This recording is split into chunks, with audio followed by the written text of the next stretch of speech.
부랴부랴 어제 연락을 받고 제가 초점이 대학부에게 맞춰져 있어서 급하게 설교 메시지 원고도 수정을 하고 또 말투나 어법이나 이런 것들도 청년분들이 계시니까 좀 바꿔보려고 이렇게 노력을 많이 하려고 하는데 어떻게 될지 잘 모르겠어요. 그래서 대학부만 해봐서 그런지 그래도 오늘 앞에 선 한 사람의 어떤 말이 아닌 또 하나님의 말씀으로 받으시면 좋을 것 같고 또 살아있고 영적인 예배가 되길 바랍니다.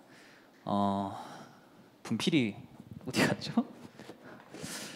한 드라마에 보니까 그 밖에 비가 쏟아지는 이렇게 상황들이 나오고 한 주인공이 그 비 오는 장면을 보면서 왜 이렇게 비가 많이 쏟아지냐, 하늘에서 우나 보다, 이렇게 비를 약간 안 좋게 표현하는 거예요. 비 오는 날이 되면 괜히 우리는 짜증나고, 그쵸, 불쾌지수 올라가고 습하고 밖에 나가는데 뭐 불편하고, 물론 비를 좋아하는 사람들이 있겠지만 부정적인 생각을 하는 게 많은 공통적인 생각인 것 같아요. 불과 근데 몇십 년 전만 해도 우리나라는 비가 안 내리면 저주라고 생각했어요. 저주. 하늘에서 노하나 보다. 그래서 농사짓는 사람들이, 농부들이 비가 오게 해달라고 기우제를 드려요. 비 좀 오게 해주세요. 비가 오지 않는 기간이 늘어나고 가뭄이 길어지면 왕이 나서서, 한 나라의 수장이 나서서 제사를 드려요. 기우제를 드리고 비가 오게 해주세요. 그래야만, 비가 내려야만 농작물이 자라고 본인들이 먹을 수 있는 식량을 얻을 수 있으니까. 비가 중간중간에 내리고 우리는 비 오지 말아라 하는 그 순간이 어쩌면 축복인 거예요. 그리고 비가 와야만 지구가 유지되는 어떤 흐름 속에 있는, 그러니까 자연의 한 흐름이고 이치인 거죠. 그래서 우리는 비 짜증난다 할 이유가 없는 거예요. 마찬가지로 지금 한여름이잖아요. 오늘 뭐 폭염주의보, 뭐 32도, 33도다 이런 말이 있던데 저도 막 이 양복을 벗어버리고 싶어요. 미치겠어요.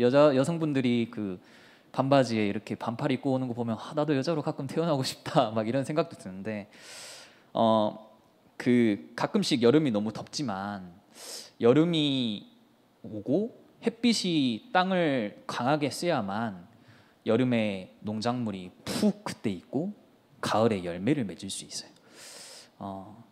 우리가 먹는 대부분의 음식, 주 식량은 여름을 거쳐서 가을에 수확된 음식들이 대부분인 거예요. 이처럼 여름도 이 땅에 하나님이 주신 어떤 자연의 이치 따라서, 하나님이 주신 어떤 섭리 따라서 움직이게 돼 있는 거예요.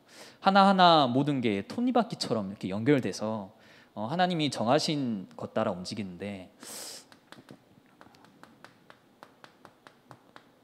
이걸 보고 창조 원리라고 하죠. 여름에 모기가 너무 많으니까 가끔 모기 진짜 박멸하고 싶다 이런 생각이 들어요.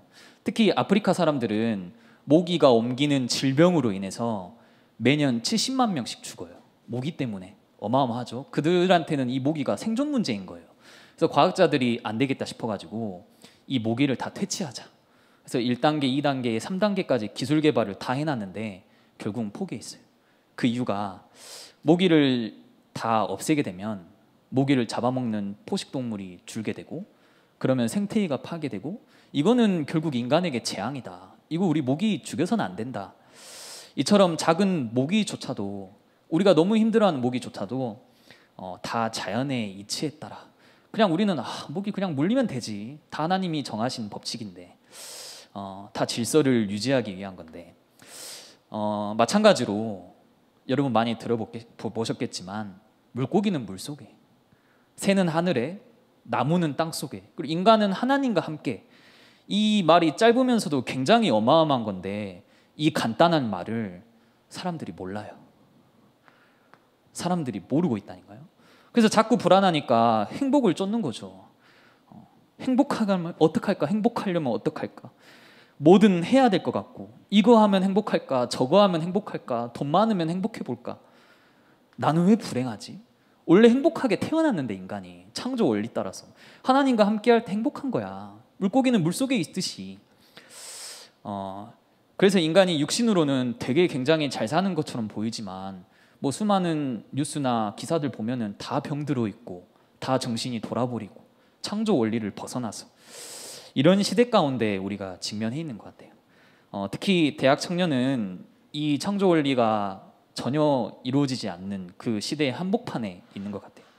그 가운데 오늘 본문에 하나님이 우리를 택하시고 사명 주시고 언약을 주세요. 한 3, 4년 전에 그 담임 목사님이 이렇게 원을 하나 그리시는 거예요. 그리고 목사님께서 이 원을 그리시고 하나하나 설명하면서 이건 내가 붙잡은 언약이다.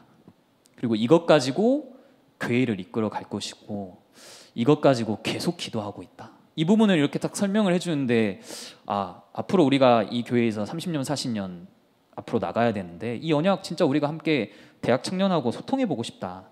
우리가 평생 신앙생활하면서 오늘 말한 몇 가지는 우리가 진짜 간직해야 되지 않을까. 목사님이 앞으로 내다보고 가신 그림이기 때문에 첫 번째로는 복음. 정신병원의 원장님으로 일했던 그 의사분이 직접 간증을 했어요. 그분이 일했던 병원은 그 일반 정신과 병원과는 좀 다르고 그 뭐라 해야 되죠? 수용시설. 그러니까 천여 명이 모여 있고 밖으로 못 나가게 이렇게 딱 막아놓고 감옥은 아니지만 입원 환자가 그렇게 많으니까 그곳에서는 그 방장이란 게 있대요. 물론 의료진도 있고 간호사도 있고 보호사도 있겠지만 그 인원으로는 조직이 유지가 안 되는 거예요. 정신병원에 환자가 너무 많으니까. 그래서 의사분이 기억에 남는 딱 한 분이 있는데 방장으로 선정된 한 분이 있는데 방장도 그 정신병원 내에서 투표로 선출이 된다고 하더라고요. 그러니까 방장된 사람들은 그 중에서도 나름 의료진도 인정하고 환자들도 인정하는 사람이잖아요. 그래서 기억에 남는 그 사람을 딱 처음 병원 이제 원장으로 갔을 때 그분을 만났대요. 근데 보니까 너무너무 잘생겼다는 거예요. 잘생기고 깍듯하고 막 키도 크고 성실하고 딱 처음 드는 생각이 이런 분이 왜 이렇게 이 병원에 오래 있지? 이런 생각이 들었다는 거예요. 근데 이제 차트를 쭉 보니까 그 뭐라 적혀 있냐면 사회 나가면 적응도 힘들고 가족들을 괴롭히고 그런 일이 너무 잦다 보니까 이제 가족들이 격리를 시켜달라 한 거죠. 정신병원에 이 환자를. 병원에 무려 한 7년 8년 정도 있었대요. 뭐 이렇게 그 겉은 맞짱해 보이지만 의료진들이 이제 회의를 한 거예요. 이렇게 성실하고 이제 사회 나갈 준비가 된 것 같은데 어느 정도 우리가 사회 나갈 수 있도록 해줘야 되지 않겠냐. 병원에만 이 긴 시간 있기엔 너무 아깝다. 뭐 사전에 외출을 보냈대요. 그래서 외출 나가서 문제없이 잘 돌아오는지 훈련도 시키고 이런 훈련 과정을 모두 다 수료를 열심히 한 거예요. 잘. 그래서 마침내 휴가 한 일주일 정도 줘보자. 잘 살아보도록 잘 살 것 같으니까. 아침에 이렇게 해서 보내는데 병원에서 박수를 쳐줬대요. 다 축하해주고. 의료진도 뭐 환자들도 기대가 컸던 거죠. 너무 병원 생활을 잘했으니까. 그렇게 해서 나갔는데 그날 저녁에 그날 밤에 그 의사쌤이 당직이었는데 너무 놀랬대요. 밤에 구급차에 묶여가지고 실려오는데 얼굴 다 망가져 있고 인사불성되고 의식 없고 만취해가지고 그 순간 의사 선생님이 무슨 생각이 들었냐면 이건 안 되는구나. 이 방법으로는 사람 살릴 수 없구나. 의료 기술이 있고 뭐 여러 가지 수많은 거 해봤지만 복음 말고는 사람 살리는 게 없구나. 진짜 사람 살리는 거는 복음뿐이구나. 뭐 의료, 약물 치료, 상담 치료, 뭐 우리나라의 모든 치료 다 했겠죠. 그걸로는 사람을 바꿀 수 없다는 거예요. 하나님 자녀 된 지 2년 정도 된 다른 정신병원 의사 선생님이 있어요. 그분이 직접 이렇게 인정하면서 말하는데 우울증이나 정신병 뭐 이런 것들은 반드시 약물 치료를 해야 된대요. 그러니까 이 사람이 본인이 이런 병을 갖고 있는데 나 스스로 내 의지대로 이 질병 이겨낼 수 있어 라는 거는 굉장히 오만하고 잘못된 방법이라는 거예요. 반드시 약물 치료를 해야 된다. 근데 약물 치료 해보니까 이걸로 안 되더라. 복음 받기 전엔 몰랐는데 지금 복음 받은 지 2년 정도 됐지만 모든 문제는 영적인 문제에서부터 시작되었다고 보고 있고 그 원인을 해결하지 않고 원인 인자를 해결하지 않고 약물만 이렇게 복용해서는 그 사람 절대 해결 안 된다. 전문의가 이런 식으로 말하고 막 영혼 치유 의사 선생님이 그렇게 말하니까 내 믿음 복음 이거 확실하구나 이런 생각들이 확 드는데 진짜 여러분 복음밖에 없어요. 그래서 오직이구나. 저는 무슨 생각이 들었냐면 그래서 류광수 목사님이 자꾸 메시지에서 30년 40년 동안 메시지를 들어와 봤지만 계속 오직 이러시는 거예요. 아, 이 말이 진짜 오직 복음밖에 없구나. 현장 살리는 답은 복음밖에 없구나. 내 인생 복음에 생명 걸어도 전혀 아깝지 않는 최고 가치구나. 우리가 때로는 우리 모습을 보면 복음 겨우 믿고 겨우 신앙생활하고 하루하루 버티기 너무 힘들고 주일에 예배드리는 게 너무 힘들고 그러기엔 이 복음이 너무 가치가 있고 너무 큰 거예요. 근데 우리가 이걸 놓치고 있죠. 그리고 이 복음을 전달하는 전도, 이게 얼마나 귀한지 여러분 주변이나 친구들 중에 영적 문제 가진 사람들 볼 겁니다. 또는 나에게 영적인 문제가 있구나 이걸 발견할 때도 있어요. 모든 의사분들은 고치려고 하죠. 그게 맞아요. 고치는 게 맞아요. 근데 여러분이 하는 사역은 고치는 게 아니잖아요. 고치는 건 하루 종일 인체에 대해 들여다보고 전문 지식 가지고 공부하는 그 전문의 의사 선생님들이 할 수 있는 거고, 우리는 사람을 살리는 거잖아요. 그렇죠? 아까 정신병원 원장님이 인정했잖아요. 의학기술, 의료시설로 해봤는데 안 되더라. 이건 사람 살리는 게 아니더라. 특히 성경적인 전도가 무엇인지 물어보신다면 대답해 드리는 게 인지상정이라고, 그야말로 그 성경적인 전도, 성경에 다 나와 있다는 말이에요. 성경적인 전도가 뭐예요? 성경에 다 나와 있어요. 가는 곳마다 답 가진 자는 하나님이 구원받을 자를 붙이신다. 이게 성경에 다 나와 있는 내용이에요. 내가 진짜 답 가지고 있다면 현장에 예비된 자 반드시 붙이신다. 이게 다락방의 시작이잖아요. 그들을 만난 사람들을 양육하고 제자로 키우고 또 다른 전도운동 지속될 수 있게 일으키고, 이게 팀사역부터 지교회까지. 우리가 구원받은 거 우연이 아니에요. 제 가정이 복음을 받았는데 제 가문이 예수를 안 믿는 거예요. 이거 우연이 아니잖아요. 복음 받았다는 게. 제가 저 직장에 들어갔는데 그 현장에 진짜 답 가진 자가 아무도 없는 거예요. 그럼 그게 우연이 아니잖아요. 그래서 나만 믿으면 되지, 나 지금 잘 살고 잘 먹으면 되지, 이게 아니잖아요.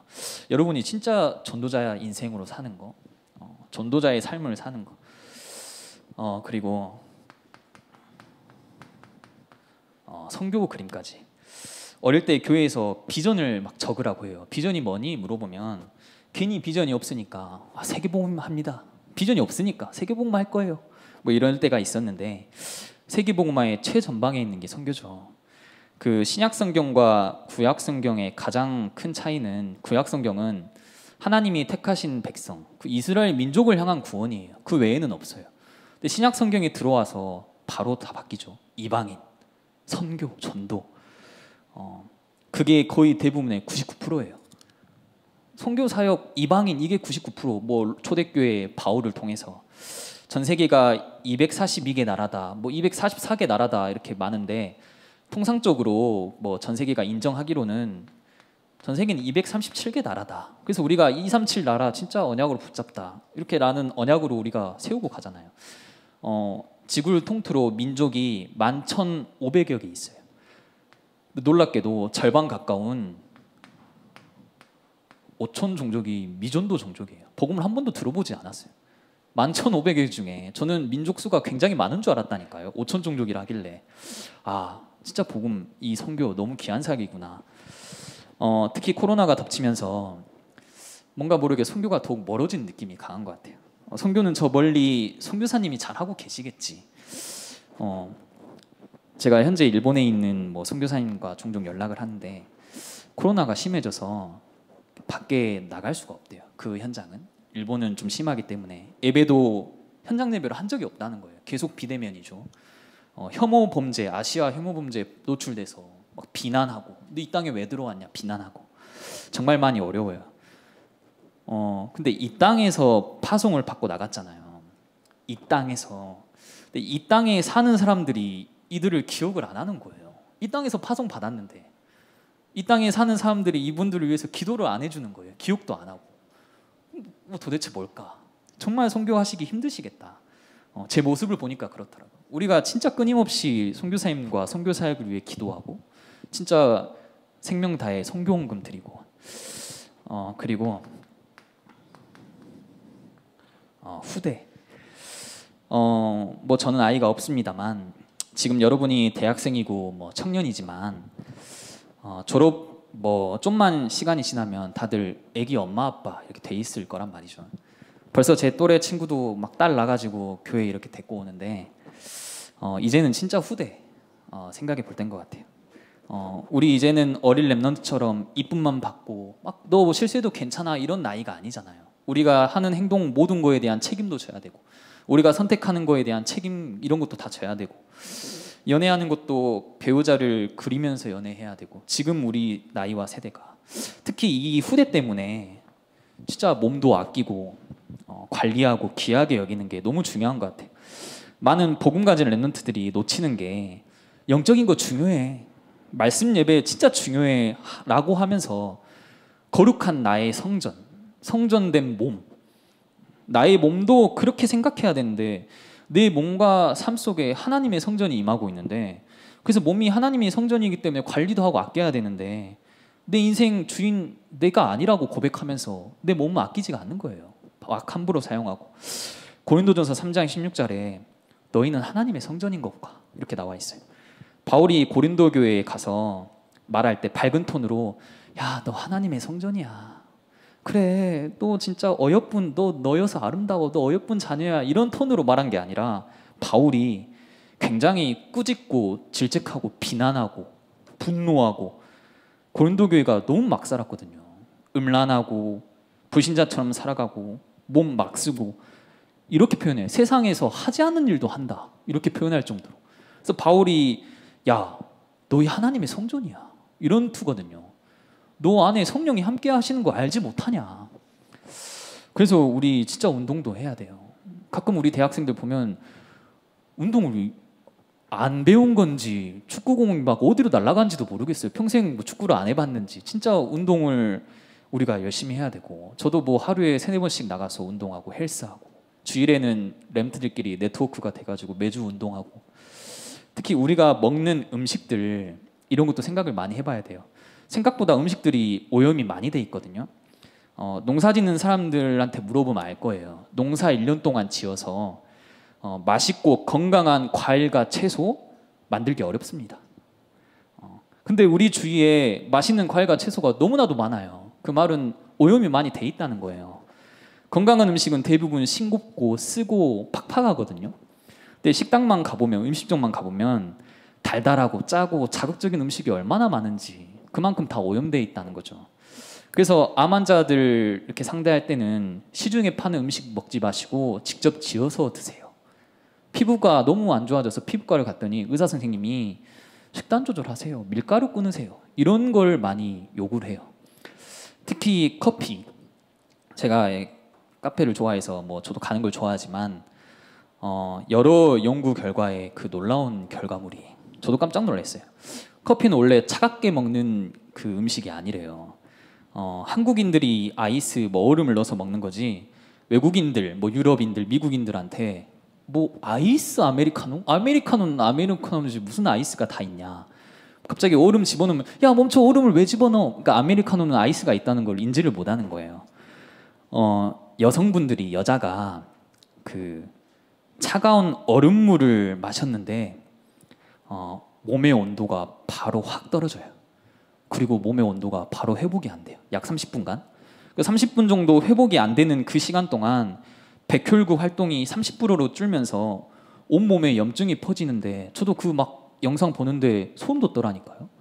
차가운 물이 얼마나 안 좋은지, 얼음물이. 그래서 뭐 여성분들 어린 나이에 뭐 여성병도 굉장히 많아지고 있고 출산에 영향도 끼치고 이런 게 다 인과관계가 있는 거예요. 뭐 우리는 뭐 얼어 죽어도 아이스 아메리카노 얼죽아 이러잖아요. 뭐 이걸 먹지 말란 말이 아니라 한 번쯤은 생각을 해보자. 우리 후대를 위해서. 특히 후대 했을 때 교사로 섬기는 거 너무 귀한 것 같아요. 주일 아침에 일찍 내 시간을 내서 내 시간을 투자해서 아이들 가르치고 만나고 애들 말 진짜 안 듣거든요. 덤비고 개기고 그럼에도 꿋꿋이 그 자리에 있는 게 너무 귀한 것 같아요. 제가 유치원 때, 초등학교 때 저도 뭐 여기서 성장했으니까 그때 교사로 저를 가르치던 선생님들이 그때 당시는 뭐 젊은 대학생, 청년, 뭐 젊은 집사님들이었어요. 지금 이렇게 보니까 다들 권사님이 되셨더라고요. 뭐 아이도 뭐 대학생인 자녀도 있고 청소년 자녀가 대부분이고. 근데 가끔씩 이렇게 가면은 아직도 그 자리 그곳에서 꿋꿋이 교사로 헌신하고 있는 거예요. 그런 생각을 하면서 뭐 때문에 도대체 뭘 위해서 몇십 년 동안 그 자리 그대로 있을까? 그분들은 그냥 증인인 거예요. 이게 최고 가치구나. 이게 정말 귀한 거구나. 특히 이번에 진행되는 뭐 램트 대회, 리더 수련회 이런 흐름 안에 우리가 같이 있는 게 후대 운동에 너무 중요한 키잖아요. 그리고 지도자 그림. 뭐 청년분들한테 지도자 이야기하기가 좀 그래요. 대학생들한테 이게 좀 먹히는데 우리는 20살 대학생이 되면 그제서야 진로를 정할 때가 많아요. 그렇죠? 그제서야 진로에 눈이 떠지고 부랴부랴 급하게 찾을 때가 많고 통상적으로 그렇다는 얘기죠. 근데 유대인은 13살에 성인식을 하는데 13살의 나이에 1년 동안 자신이 성인식에서 할 설교를 준비해요. 원고를 계속 다듬고 설교 어떤 내용을 하지 1년 동안 준비를 해요. 13살 나이에. 그 성인식 날 대중들 앞에서 이렇게 많이 모여있는 앞에서 본인 내용을 가지고 설교를 하는 거예요. 우리 13살 때 뭐 했죠? 다 초코파이 먹고 만화 보고 우유 먹고 뭐 그랬어요. 포켓몬스터 보고 그런 나이 세대인데 그때 그 나이 때 이미 진로는 다 정해놓고 아이가 미술에 재능이 있고 미술에 관심이 있으면 미술 관련된 위인전 다 읽히는 거예요. 미술 관련된 지도자 책 다 읽히고 관련 전문인 다 붙여서 사회 나갈 까지 계속 인턴십하고 너가 이거 해야 되고 이 마인드 가져야 되고 이걸 계속 입력시키는 거죠. 그리고 그 어린 나이에 기부금을 이렇게 가르치는데 기부 서약서를 작성하게 해요. 그 어린 나이에 무슨 기부 서약서가 있겠습니까? 돈을 어디서 벌겠습니까?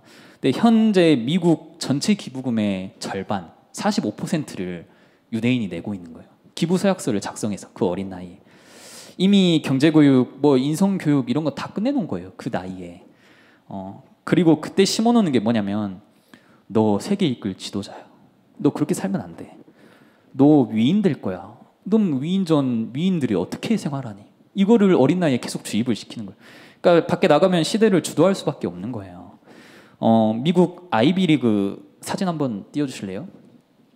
미국 아이비리그 뭐 세계 10위권 내 대학생들의 운동 스케줄인데요.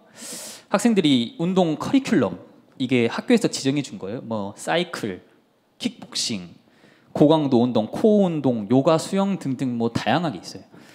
이 중에서 하나를 무조건 매 학기마다 택해서 이수를 해야 돼요. 그래야만 졸업을 할 수 있어요. 이 수업을 안 들으면 졸업이 안 되는 거예요. 그 공부 잘하는 아이비리그에서 하버드 대학이 공부 1등 대학이잖아요. 사람들이 놀라는 게 헬스 시설이 전 세계 웬만한 스포츠 센터보다 더 크고 더 화려하고 인원이 얼마나 가득 차 있는지 시험 기간이 됐는데 헬스장에 다들 책 펴놓고 막 덤벨 땡기고 있는 거예요. 책 펴놓고 막 바벨 땡기고 있고 이해가 안 되죠. 헬스장에서 책을 펴놓고 공부는 참 우리 생각과 상식을 넘어서는 왜 그렇게 하냐면 너네 지도자로 설 건데 몸 관리 안 할 거야? 이렇게 생각한다는 거죠. 입학할 때 운동을 못하는 친구는 아예 안 뽑아요. 너 몸 관리 철저히 해야 돼. 너 운동 하나도 허투루 해서는 안 돼. 너 체력 관리 제대로 해야 돼. 미래를 준비하고 지도자를 준비하는 거예요. 사진 꺼주셔도 됩니다. 뭐 운동을 예로 잠깐 들었지만 밖에 복음 모르는 사람들은 다 지도자, 리더 이런 준비하고 있어요. 근데 우리는 한 번 사는 인생이잖아요. 뭐 우리가 세상 리더가 되자, 지도자가 되자는 이야기가 아니에요. 중간중간에 우리가 이 복음운동 대회에 섞여서 그냥 중간 위치에서 아무 우리의 뭐 드러냄도 없이 그냥 소리 소문 없이 그냥 조용히 신앙생활 하다 갈 거냐, 아니면 뭔가 미션이 떨어지고 교회 안에서 이거 해보자 했을 때 진짜 앞장서서 예 저희가 해보겠습니다, 저 이거 미션 꼭 수행하겠습니다, 이런 인생이냐. 그렇잖아요. 저는 담임 목사님이 전도운동 계속하려고 운동하신다는 말 듣고 아, 참 멋진 그림이시구나. 뱃살 빼려고 여기까지만 하겠습니다. 뭐 막 건강식품 이런 거 다 드세요. 뭐 약도 처방받으시고 병원도 다니시고 참 지도자란 마인드 이게 갖는 게 너무 크구나. 지도자가 대잔말이 아니라 이런 그림과 마인드를 갖는 게. 그리고 문화에 대한 그림까지. 지금 문화가 어떤지, 우리가 문화가 어디로 흘러가고 있는지 볼 수 있는 눈을 열 수 있도록. 요즘은 어떤 시대죠? 그 유튜브 시대라는 표현을 해요. 비대면 시대의 주축은 3단체라고 이미 류 목사님이 계속 말씀하고 있어요. 이번에 구글에서 명상 전문가를 불러서 구글에서 온라인 생중계를 했어요. 명상 전문가를 불러서 비대면 온라인 강의, 비대면 명상 강의에 실시간 접속이 20억 명. 어마어마하죠? 지금 그게 그런 현실이고 그런 시대예요. 20억이 동시에 명상 강의를 들었습니다. 명상 전문가가 공짜로 온라인으로 해준다니까. 시공간 초월해서. 왜 하죠? 삶이 너무 힘드니까. 뭐 시간이 남아 돌아서 한 건 아니잖아. 이거 아니면 내가 버틸 수 없으니까. 엘리트들은 이게 성공하는 지름길이라고 가르치니까. 명상 안 하면 내가 도태되는 것 같고, 이미 전 세계 사람들 다 하니까 이게 완전히 그냥 문화로 장악해버린 거예요. 요가가 이미 문화가 돼버렸어요. 특히 세상 문화는 하나님 나라 문화와 완전 반대입니다. 이 말은 무슨 말이죠? 예배, 묵상, 기도, 찬양 이게 안 되는 쪽으로 다 세팅이 돼 있다는 거예요. 여러분 다 경험해봤잖아요. 세상 가요 듣다가 찬양 들으라면 들려집니까? TV 내내 보다가 메시지 들으라면 안 들려요. 제가 운전할 때 일부러 멜론 탑백 뭐 요즘 유행하는 게 뭔지 보려고 듣는데, 저는 넥스트 레벨이라는 노래 3주 전에 처음 들어봤어요. 근데 이게 처음에는 들을 때는 뭐 이런 가사가 다 있고 내용이 뭐 이런 노래가 인기지 했는데, 나도 모르게 계속 이 가사가 생각나는 거예요. 막 저도 막 팔 꽂고 있고 넥스트 레벨 막 이러니까 참 세상 문화가 주는 영향력이 어마어마하다. 하나님과 상관없고 나를 살릴 수도 없어요, 이런 문화들이. 근데 그런 거 들으면 내 마음과 생각 다 빼앗겨 버리고, 그러는 중에 우리는 묵상, 예배, 찬양 다 빼앗겨 버리고, 교회에서 이 시간에 훈련한다 하면 훈련 참석률이 많이 떨어질 때가 있어요. 그때 뭘 하냐? 뭐 하겠어요? 드라마 시청 시간, 뭐 TV 시청 시간, 뭐 어디서 문화생활 하고 있는 시청 시간. 그걸 하지 말란 말이 아니라, 저는 몇 명 연예인들이, 그 젊은 여자 연예인들이, 여자 연예인은 그렇잖아요. 그 본인 이미지로 먹고 살거든요. 잘 나가다가도 뭐 안 좋은 이미지 한번 딱 입력되거나 찌라시 한번 돌면은 훅 이렇게 망가지는 것 같아요. 이렇게 성공하다가도 어떤 기사 하나 뜨면은 훅 망가지고, 본인 그래서 좋은 이미지 유지하려고 막 투자하는 거예요. 본인 이미지 유지하려고 막 이곳저곳 막 밝은 척, 잘 사는 척 이런 거 예능도 출연하고. 근데 젊은 그 여자 기독교 연예인들이 이름만 들어도 다 알 정도로. 근데 이런 사람들이 본인 연예인 직책을 다 내려놨어요. 그리고 젊은 다음 세대의 기독교 청년들을 위해 뭉친 거예요. 그래서 뭐 인터뷰도 공짜로 해주고, 청년들 함께 모일 수 있도록 막 챌린지도 해주고, 함께 예배하고 찬양하는 문화를 막 일주일 동안 만드는데, 그 바쁜 연예인들이 와서 특송해주고, 본인 이름 치면 유튜브에 영상 다 올라오는데도 그런 거 상관없다는 거예요. 완전 이 기독교 예배 문화를 만들고 싶다. 우리 하나님 예배하는 문화 만들고 싶다. 나 기독교인이다. 참 이런 것들이 너무 멋있는 그림이고, 본인 직책에 상관없이 미래와도 상관없이 한다는 게, 이 모든 것들을 교회에서 저보고 이 일 하라 하면은 저는 못 하겠다고 말할 것 같아요. 저 할 수 없어요. 저 이 일 못 해요. 제가 어떻게 합니까? 분명히 하나님이 원하시고 가장 기뻐하신 일인 것 같아요. 성경에 중요한 것들이 다 들어있는 것 같아요. 근데 해보라 하면 저는 못 할 것 같아요. 그래서 공동체가 모인 교회에서 그리스도가 머리 되시고 피값 주고 사신 이 교회를 통해 이 일을 행하시겠다고 말씀하셨어요. 바울이 전도운동 혼자 한 것처럼 보이지만 혼자 안 했거든요. 다 든든한 교회의 후원이 있었고, 중직자들의 후원이 있었고, 팀이 있었고, 그리고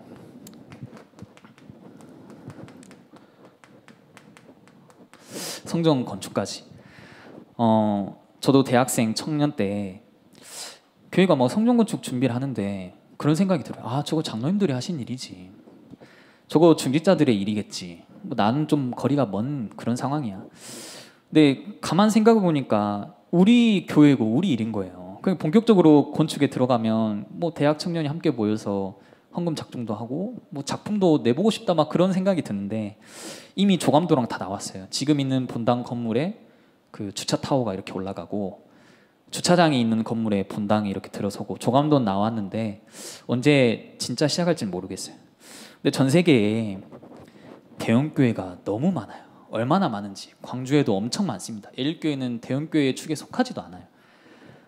교회당 화려하게 지어놓고 크게 세워놓고 성도는 많은데 이거 할 수 있는 교회가 아니라면 하나님을 보시기에 어떨까? 이런 생각이 들었어요. 하나님은 성경에 단 한 번도 대형 교회, 뭐 사람 많이 모이는 교회, 음향 빵빵한 교회, 막 부흥운동 일어나는 교회 이야기하신 적이 한 번도 없어요. 그렇잖아요. 우리가 진짜 이 일을 위해서 교회에 마음 담고 주님 한 분만으로 만족하겠다는 그 원로 목사님의 중심 받아서 우리가 진짜 하나님 한 분만으로 만족하고 하나님은 원하시는 건 뭘까라고 질문하면 우리가 교회를 세우는데 발자취를 남긴다면 참 하나님이 보시기에 기뻐하지 않을까. 마지막 결론으로 요한복음 15장 16절 한번 같이 보겠습니다. 같이 읽어보겠습니다. 요한복음 15장 16절입니다. 합독하겠습니다. 너희가 나를 택한 것이 아니요 내가 너희를 택하여 세웠나니 이는 너희로 가서 열매를 맺게 하고 또 너희 열매가 항상 있게 하여 내 이름으로 아버지께 무엇을 구하든지 다 받게 하려 함이라. 하나님이 이 일을 행하게 하시려고 우리를 택했다고 말씀하세요. 너가 나를 택한 거 아니야. 착각하지 마. 너가 하나님 믿은 게 아니야. 내가 믿게 한 거야. 그리고 사명도 주시죠. 너희가 가는 곳마다 열매를 맺어야 해. 전도와 선교와 교회 그 운동까지. 그리고 이 언약 붙잡고 기도하면 무엇을 구하든지 들어줄 거야. 이게 성경에 너 무엇을 구하든지 들어줄 거야 이 말이 아니에요. 너가 뭐든지 뭐 해주세요, 뭐 해주세요, 잘 먹고 잘 살게 해주세요, 우리 아들 낫게 해주세요, 이걸 들어준단 말이 아니라 너가 열매 맺는 그 언약 붙잡고 진짜 기도하면 들어줄 거야. 그 일하면 내가 들어줄 거야. 앞으로 우리가 평생 30년 40년 든든히 이 교회에서 성장하고 중직자로 서고 할 텐데 진짜 우리 교회 세우는 미래 또 중직자로 서길 원하고 목사님이 한 1년에 한 번씩 계속 이야기하시는 것 같아요. 그래서 대학 청년은 들을 기회가 많이 없겠다라는 생각에 같이 소통하고 싶어서 이야기했는데 이 부분 진짜 우리가 가지고 교회에 같이 교회 운동, 전도 운동 이끌어 갔으면 좋겠습니다. 자, 기도하겠습니다. 하나님 감사합니다. 하나님 한 번 사는 인생 하나님이 가장 원하시고 기뻐하시는 운동 기뻐하시는 인생 될 수 있도록 하나님 한 분만으로 만족하고 하나님이 주신 언약 붙잡고 우리가 도전하며 나아갈 수 있도록 우리 대학 청년부를 이끌어 주옵소서. 지금도 살아계신 주 예수 그리스도 이름으로 기도합니다. 아멘.